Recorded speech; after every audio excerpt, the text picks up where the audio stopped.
All right, guys, we have a Grammy winning producer, mixer, engineer, and veteran of over 9,000 recording and mixing sessions, Tony Black.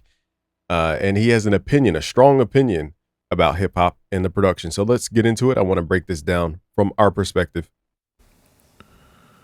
And I'm subscribed to him. I was subscribed before. Yeah, Shout out this to is Tony going to Black. be maybe something I do every Sunday morning or something like that.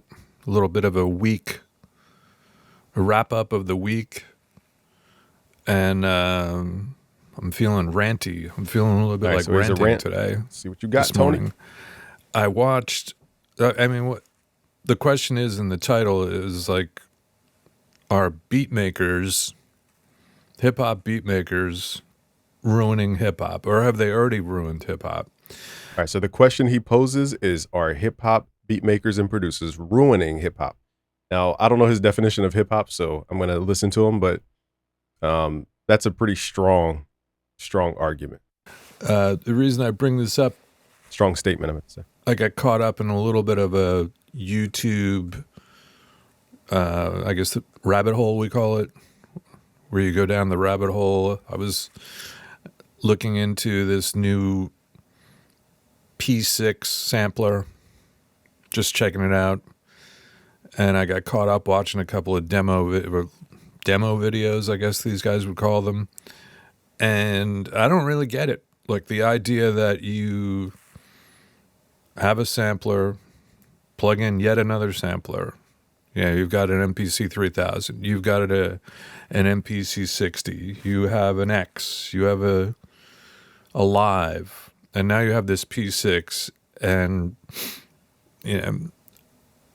you grab a turntable, you plug it into it, you show me you're sampling this and you're sampling that from a record, and then you start making the beat, and the beat is literally like the same beat that we've been hearing since, I don't know, 1991, 92, boom. All right, so his first kind of statement that he's trying to make is that I assume with newer product demos, especially with the hardware world, I don't know what the P6 is, but he's saying that like the demo beats that people make sound the same as everything else. I'll just say from my perspective as a content creator, we trained over 1 million producers around the world. Some are going to work with Drake, Kanye West, Post Malone, Ariana Grande, French Montana, Young Thug, Lil Baby, Trippie Redd, Polo G, Kendrick Lamar, J. Cole, long list of other folks, is that when you have to record and do all this like video work, you can't really take a lot of guesses. You can get experimentative, but it might take an hour, 2 hours. When you're making content, the video has to be 3 minutes, 10 minutes, 12 minutes. It can't be this long, drawn out thing. So for content videos, I never saw the video he's referring to, but I'm just commenting on this just for everybody else, not even to Tony necessarily. But, when you're making content videos to show something off, you can't try something new, because then you're not going to deliver as fast or deliver accurate, because you might take 10 takes. Now it took 10 hours to do it just to get one good beat. So people, I assume, go with the kind of run-in-the-mill stuff because, again, they're trying to demo the product. Now that's one aspect of it. But I also think, and I'm going to let him speak in a little bit, but another aspect is simply that what I was listening to some old hip-hop tracks, and the drum break, it was like boom, boom, boom, boom, like, I mean, what other rhythm can we really have that's danceable with swing on it, that has open hi-hats, kicks, snares, that doesn't feel so random? And that's my question that I pose to the people watching this video, is in hip-hop, like when you have swing, what else can you do in that pocket that is experimentative, that won't throw off the beat and sound crazy? Because it has to be danceable, it has to be predictable. So I'm asking the question before he gets to his next point, is why isn't he asking this question about EDM, where it's like boo, boo, boo, boo, the same forward to the floor kick, the same tresillo, dun, dun, dun, dun, dun, dun, dun, dun, dun, dun, dun, dun, the same rhythms. This could go for even Michael Jackson. Okay, why is funk? Okay, it's the same thing. So I'm not understanding why he focuses so heavily on the boom bap rhythm when there's other genres that use literally the same rhythm over and over and over and over and over again. Boom, boom, boom. I mean, do you really need to remake that beat? again. I think another aspect, I'm gonna let him speak so the video isn't 2 hours long, is that people, what I learned being a content creator is people want to see something they already know exists. They don't always want to see your new novel idea. Like, I'll make tutorials about how to make a really unique sound. People might not watch the video, but if they want to watch, a Travis Scott beat breakdown, they'll watch that. Even though they heard the Travis Scott beat, it is similar patterns. It's typical trap, 4-note melody, but it's something about them understanding the music that makes them want to hear it, but through that device. Because in their mind, they want to make that music that they know of. Can this device do that? They're not trying to sell the device on something new. And I don't know about the P6 video, I'm just commenting.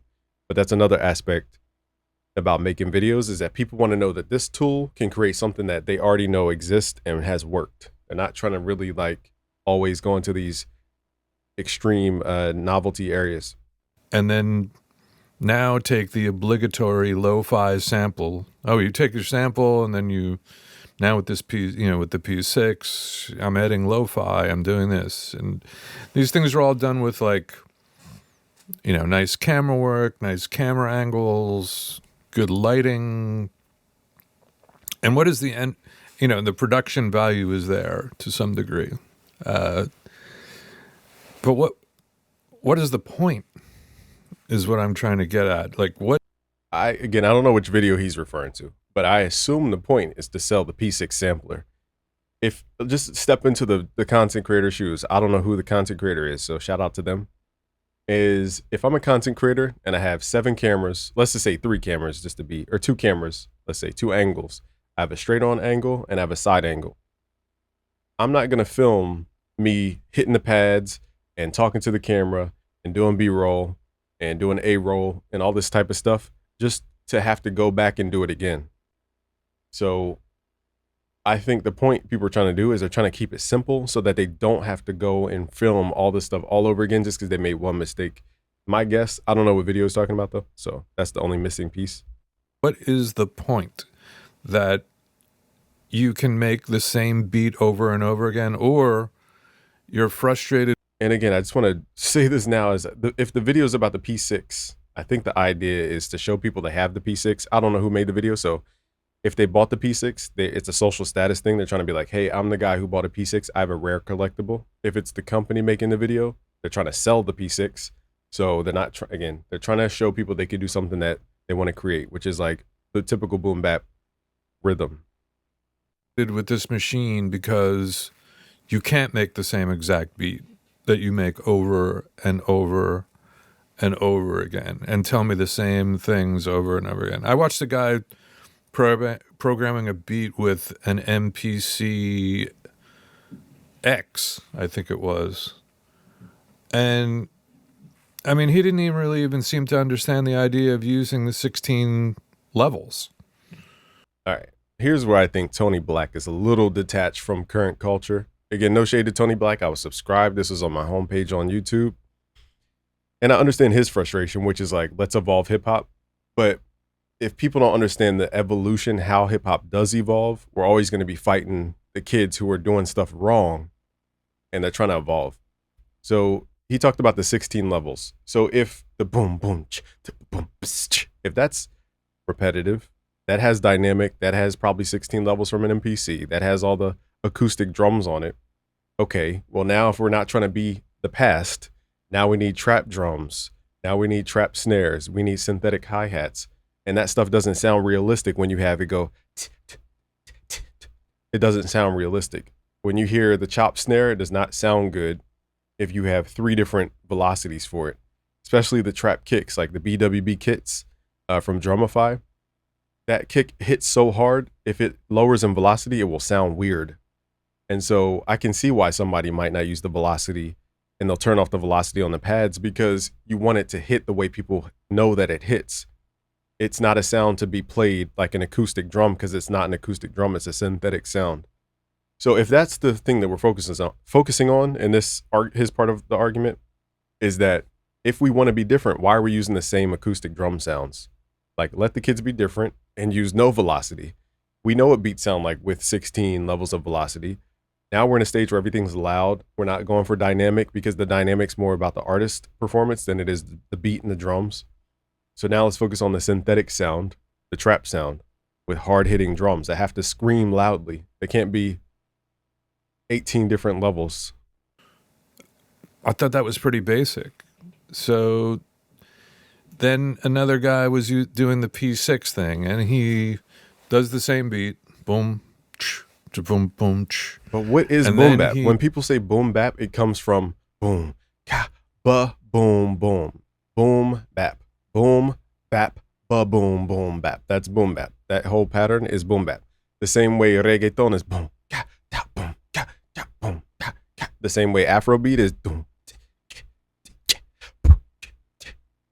Okay, the same way mob music out west, is boom, boom, boom. That's the sound. The rhythm is the sound. It's not a sound. It's the rhythm is the sound. Boom bap is boom, ka, ba, boom, boom, ka. Okay, it's the swing on the kick. Boom, ka, ba, boom, boom, ka. And to get the ba, boom, you have to have two different velocities.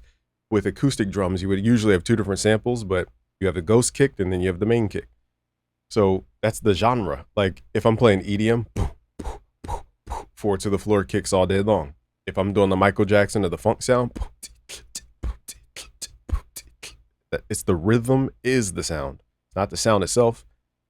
Again, I think he's just ranting, but I'll comment. Let me let the video run a little bit because it's only 3 minutes in. He decides to show us how he's going to finesse the kick drum by making a few of them a little bit later.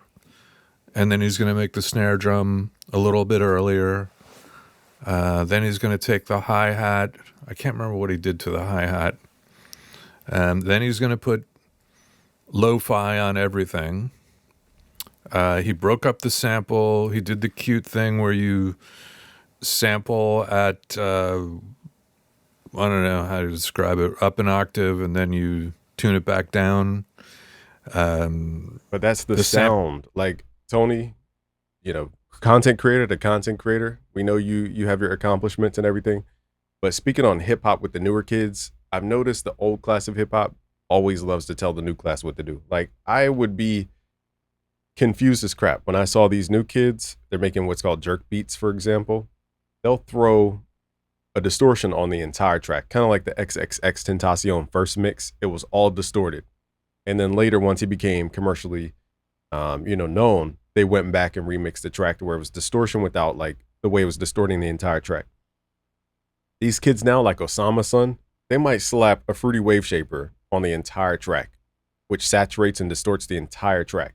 The 808 will be plus 8 dB going crazy, distorting everything in the track. So everything they do is wrong, technically wrong, but it creates their sound. Like the same way rock, if you drive the guitar enough, it turns into a distorted guitar. And that's what was the leading sound in rock, is like the sound that wasn't the sound of everybody else, of jazz and softer harmonics. Somebody decided to plug in an amp. I don't know the entire history of amps and distortion, but somebody took it to the far right, which is like, okay, I'm distort the entire thing. Since everybody's not distorting, I'm going to purposely distort to go against the grain. That is hip hop. It's not a sound. Hip hop is a rebellious culture. It's about being opposite of whatever else is happening. Let me go back a little bit because hold on. Thing where you sample at, I don't know how to describe it, up an octave, and then you sample it up an octave and then pitch it down an octave. That is the sound. Like, for example, if you guys listen to Xavier So Based or Osama Son, what they'll do is they'll make a beat, and I don't know what program they use. Let's just say it's FL Studio. They'll put it on resample mode, and if you change the tempo and automate the tempo, it'll go from sound like doom, cat, cat, cat, to and everything slows down to where you can't do that when you're producing the track in FL Studio. Like if I turn the tempo down in FL, it's not going to sound like, it's just going to sound like the sample's going to sound the same, but just slower. This technique that the kids are using makes everything sound slowed down, like that slowing down, that Houston sound. Okay, and they do this on different levels. They'll speed up their beat, do the opposite. Instead of pitching it down, they'll pitch it up, so everything sounds faster, and it has that higher pitch type sound, like Lil B or really Xavier So based in that kind of class of artists. So again, it's like these kids are doing stuff incorrectly, but that's how they found a new way to illustrate their art. So, and they're taking over. So it's like they're resonating with somebody. Isn't that the goal, is to resonate with somebody at the end of the day? Tune it back down.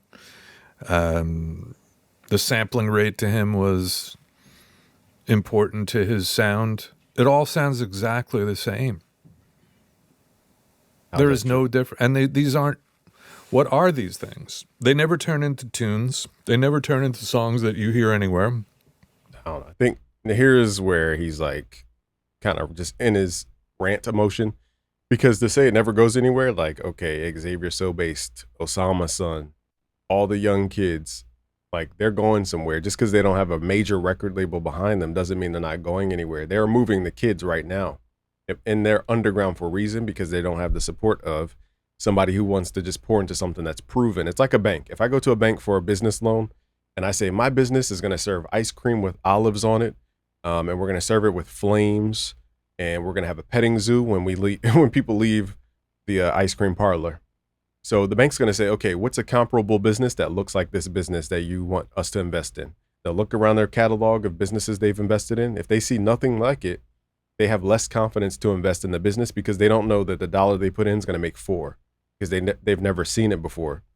Okay, so the same thing here is record labels, if they're acting as banks, they want to, put their money where it's proven to work.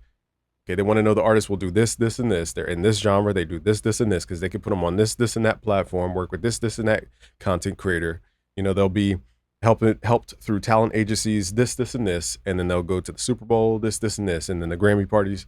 It's all formulaic because they're trying to make their money. So the record labels are the ones that keep the same thing going, because they know what works. They're not in the business of creating something new that's going to go against the status quo, because that's risky, and they're not in the business of risking their money to that level. And I think that's why a lot of the younger artists have the hold on the culture, because they are willing to risk it, because they're young, they have time, they have a lot of things that they could risk. They're just beats. These are just hobbies. And I get it if your hobby is just reviewing. I just want to know his data on like what people do with this music, because that's a strong stance to say nobody does anything with their music. Even if they made a content video and that's the purpose of their music, they just gave themselves their own placement, their own sync placement to their own YouTube video.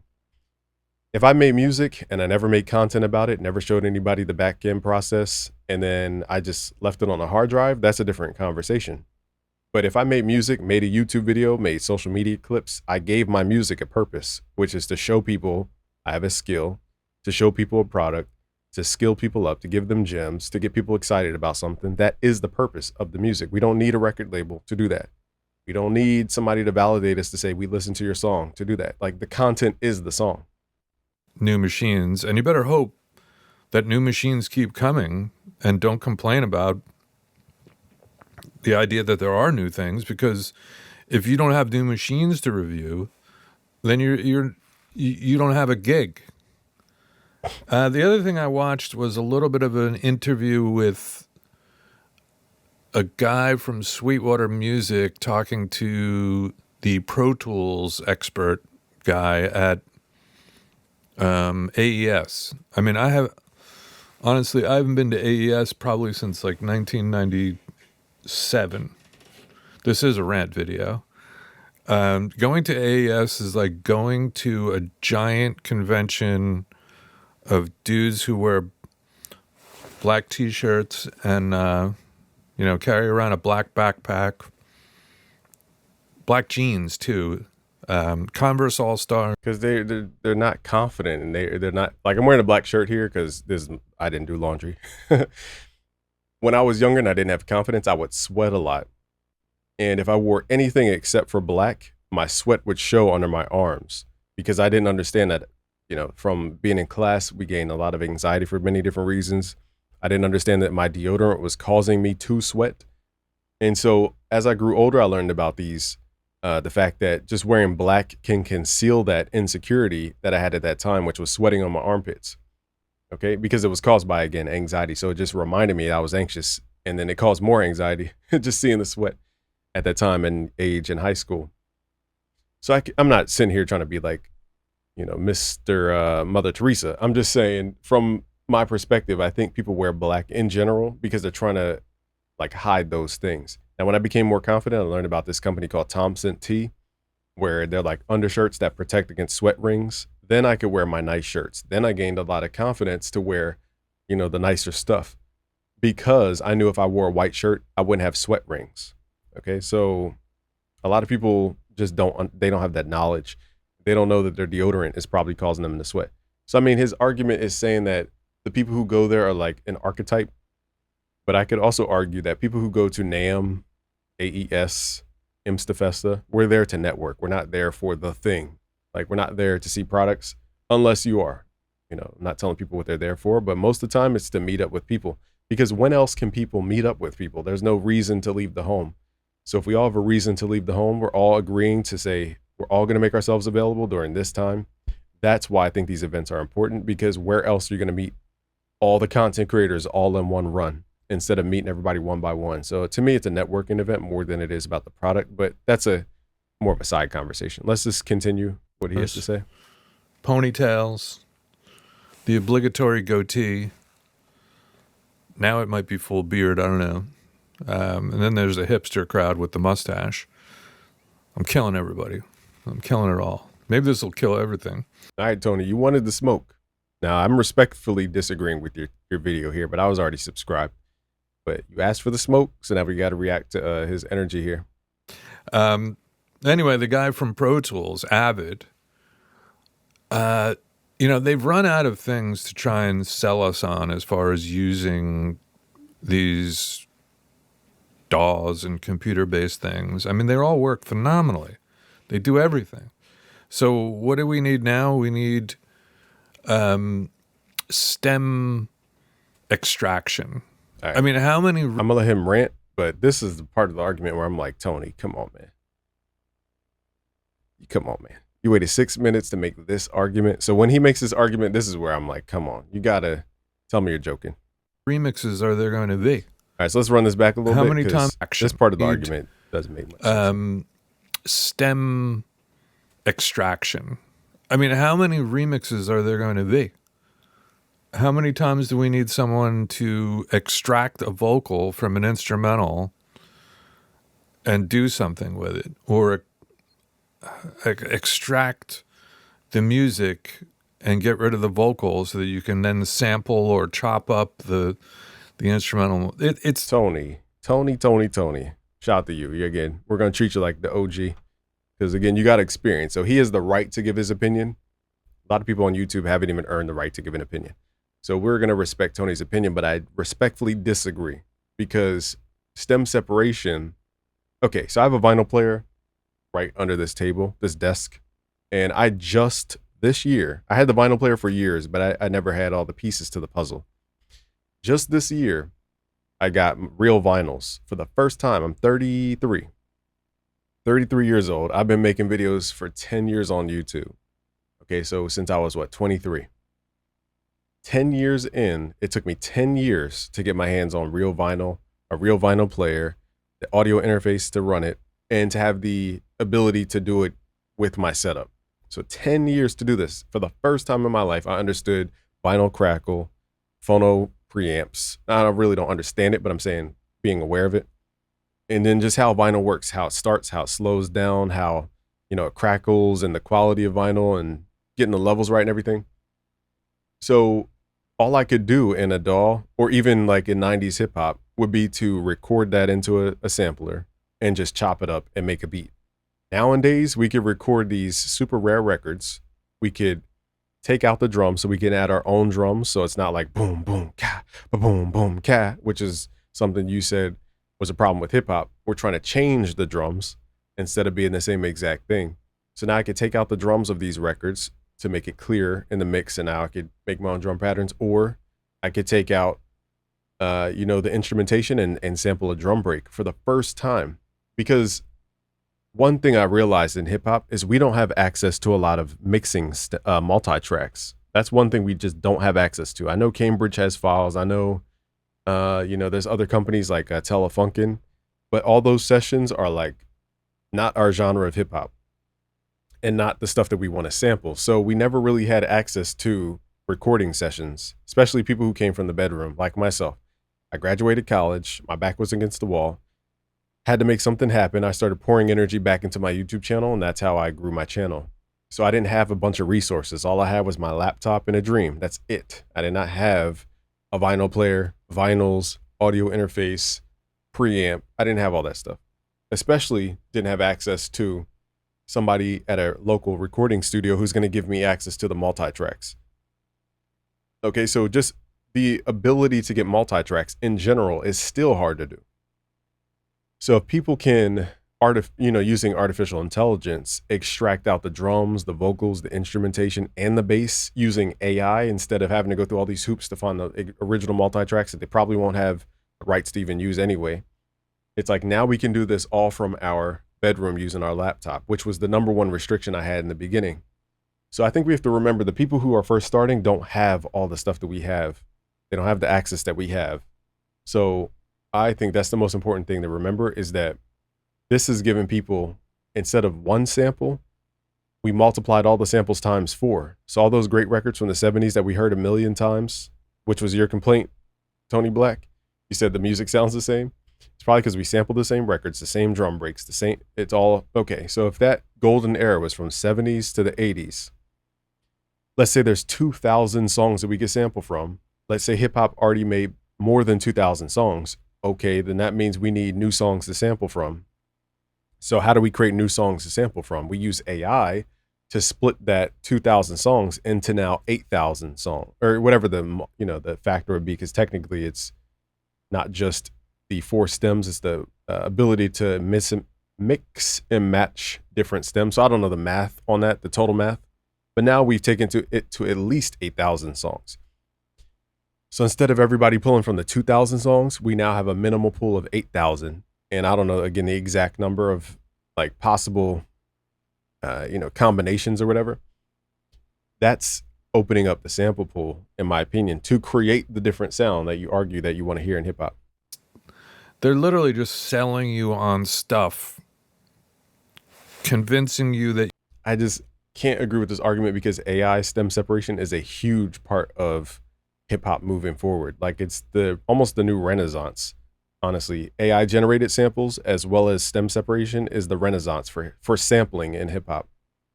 You need this stuff because they've run out of stuff.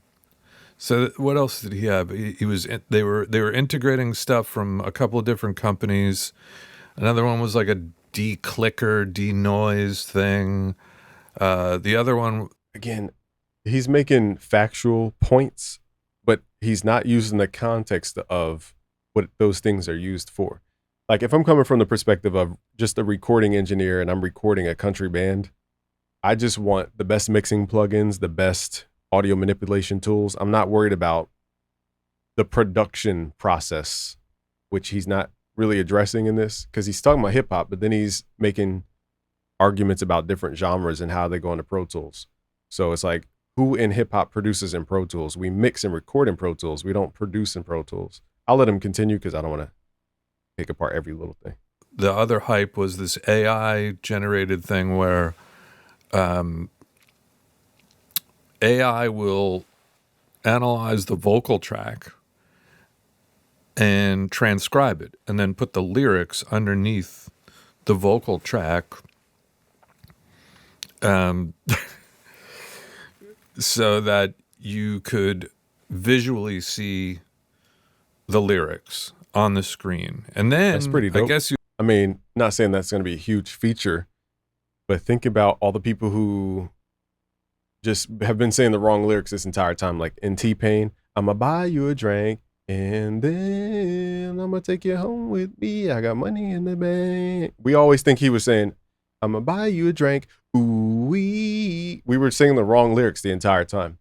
So I'm not saying that this is a groundbreaking problem-solving AI thing, but it is something that's cool to know the lyrics, because sometimes I look up a song and I'm looking up the lyrics of the song to find it, and I can't find it because nobody has the lyrics documented. So I can see this being cool more so on the back-end infrastructure to help us find the songs that we hear out and about, especially old samples.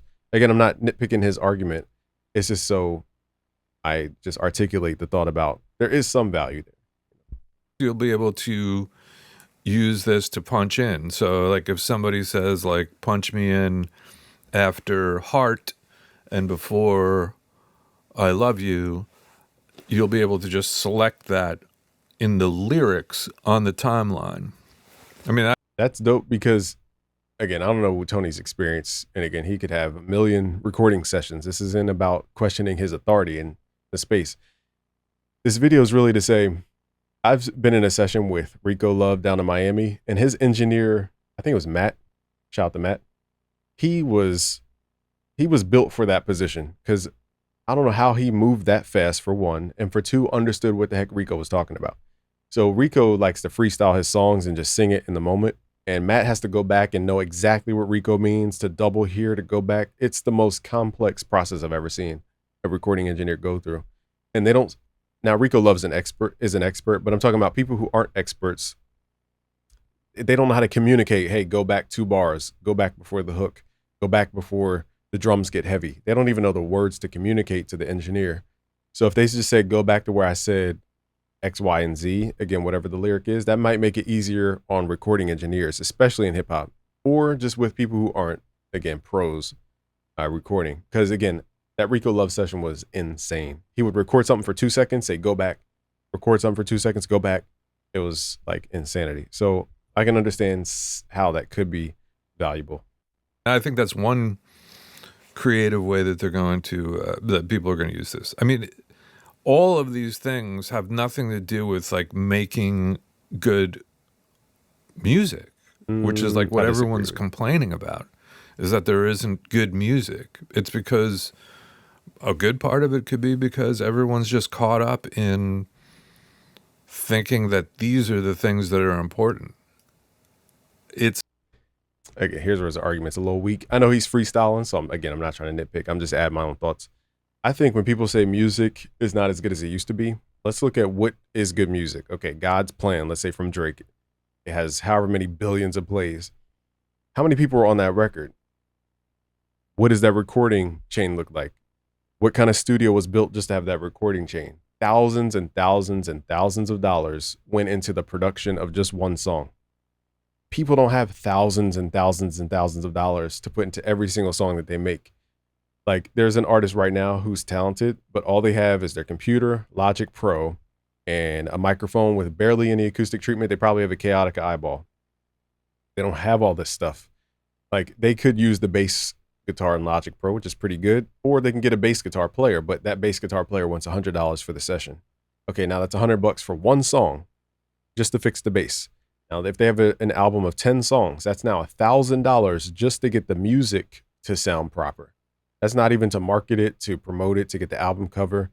Music is very, very, very expensive for people who can't produce every single step of the music. And I can see why the quality is different. Think about some of the best songs in our culture of hip hop, not necessarily hip hop, the sound of hip hop, but the culture. Like, movie theme tracks like Waiting to Exhale or New Jack City.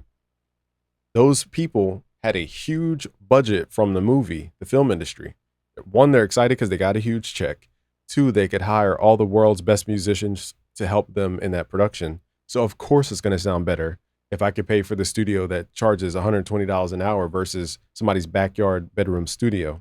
Of course it's going to sound better if everything's in a $100,000 facility with acoustic treatment and I have a live orchestra and I have all the best microphones on the orchestra. Like, of course it's going to sound better. I think it's bigger than just the people making the music. One, we don't have bands. Why? Because the money is different in current times. You don't see funk bands anymore. If you look at funk bands, it was like 7 dudes who are all masters at the craft. Master keyboard player, master bass player, master guitar player, master singer, master background singers, or whatever the instrument was. Now, everybody used to get paid so that they can continue to do that. Nowadays, splitting 0.003 cents per stream across 7 people in the band is nearly impossible to do. And people are not willing to group up for that reason. And so you don't see 7 masters on the track anymore. Now it's going to cost that one person to hire 6 people to get on that one track. And that could cost $600 per track. It's a financial thing. Like, I'll even give this anecdote before I continue. I was making an album back in 2018, my first album, just to show everybody you guys can produce your own album. You could literally freestyle your own album. I live streamed the entire album, all freestyles, barely wrote on the album, made every beat, mixed it, mastered it, put it out, just to show people they can do it too. That was in 2018. Once I stepped into a real studio with, the top of the line Sony C800, running into, the 1073, Neve 1073 preamp, going into an 1176, going into Pro Tools, at Paramount Studios B Room in Hollywood, I was like, this is so high quality. It sounds nothing like my home recording. And so my brain would associate, okay, if I want to make a song, it has to be the highest quality. But in order to get the highest quality, it costs $120 an hour. Do I feel like spending $1,000 just to make a song that may or may not come out? And the answer was no. So now the album motivation was, do I feel like spending this money just to get the highest quality? If the answer is no, I didn't make the album. It's not that we don't want to make music. It's that it costs too much. Like making an album was not cheap, especially with the marketing and the rollouts that you got to do. That's why people run the record labels, because they are banks. So I think a lot of the problem is not the production side, it's the money side. And money has changed. Money used to come from the film industry, pour into music. The music creatives would take the money, invest in other music creatives. So now when you have the investors taken out of the equation, where does the money come from? And nobody seems to have that answer. It went from big movies, blockbusters, to then Netflix killed that industry. And then now we're moving over to tech. Okay, well, tech used up all the rappers, and now tech is booming. Now they're at the top of the pyramid. They don't need rappers anymore. So now they make the rappers pay because they want the rappers to grow in their exposure. So they don't need the rappers anymore. So tech money is drying up. So because, it all goes back to the Federal Reserve and how they lend out money too as well. There's less IPOs in these last couple of years than there were in history when interest rates were zero. It's a bigger problem than music is my point. And the highest quality of music comes from money. It costs people time in the studio, musicians to pull up. It costs mixing engineer fees. It costs revisions, time, like it costs a lot of money. That's my foundational reason why I think hip hop and all music is not the same anymore. It just, the money isn't there to be investing that heavily.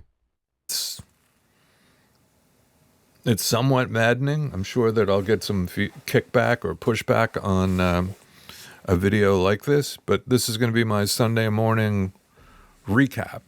Oh, I had a live stream on Friday night that I've been doing pretty regularly now. I guess it's like 6 in a row or something. And a great crowd, great bunch of people that come on. And we chatted up. I'm going to have some guests in the next couple of weeks. Once I figure out how to bring guests into OBS, that's a whole nother thing. And then, this OBS and streaming has exposed yet another sore spot for me with Avid. I mean, nothing works with Pro Tools like it does with the other programs. Nothing is easy. And the UA is also a part of it. Like the console for UA, I would love to just delete that damn thing. I can't stand. So I don't know if he's on a Mac. I'm using Loopback from Rogue Amoeba to capture the audio from different apps like Pro Tools, from, whatever else he may have mentioned. But if you're on a PC, I have a video on my channel about how to set up the UA console with OBS, because it was a whole thing I had to do. Basically, you have to run the output as an input just to capture the system audio. It's pretty complex. But I have a video on my channel about that. If you're on PC, I'm not sure which system he's on. So, but if you're on Mac, I'm using the Loopback by Rogue Amoeba. And then when I used to live stream, I would go on OBS. And you could also do vertical streams on OBS. So Tony Black, if you're trying to get more views and subscribers, try vertical streams, because YouTube is prioritizing them right now. But I'm stuck in Pro Tools right now until maybe I convert over to Studio One or Logic. They're better programs. But I'm stuck in Pro Tools. I will say Logic is just super clean, has a lot of great stock sounds. I like Pro Tools too. I just don't record enough in Pro Tools. Right now, I got all my projects are in it. Starting another one on Monday. It's going to be in Pro Tools. And maybe I'll just cap it at like, okay, all my production stuff in 2025 will be either in Studio One or in Logic, and I'll mix in Pro Tools maybe. Because like the recording side of Pro Tools and the integration with modern things, or with things like OBS, and with, trying to screen record and things, like I don't want to deal with Black Hole 2-channel and the console and virtual channels. Tired of it all. True. Yeah. The Black Hole app never worked on my Mac. I tried it. It just didn't work. I would record and then the audio would just go blank. So yeah, it adds a little latency, but loopback, it cost $100, but it was worth it as far as capturing system audio. So yeah. Hope you have a good day or a good week. All right, so that was Tony Black, y'all. Again, let me read his credentials here from YouTube. Tony Black is a Grammy-winning producer, mixer, engineer, and veteran of over 9,000 recording and mixing sessions, music production, artist development, and music industry observations. So go subscribe to Tony Black. I was already subscribed before I saw this video, but you guys go show him support. And that's my counter argument. Again, all respectively, just disagreeing with a lot of the takes. All right, y'all. Peace out. Subscribe if you're new. Peace.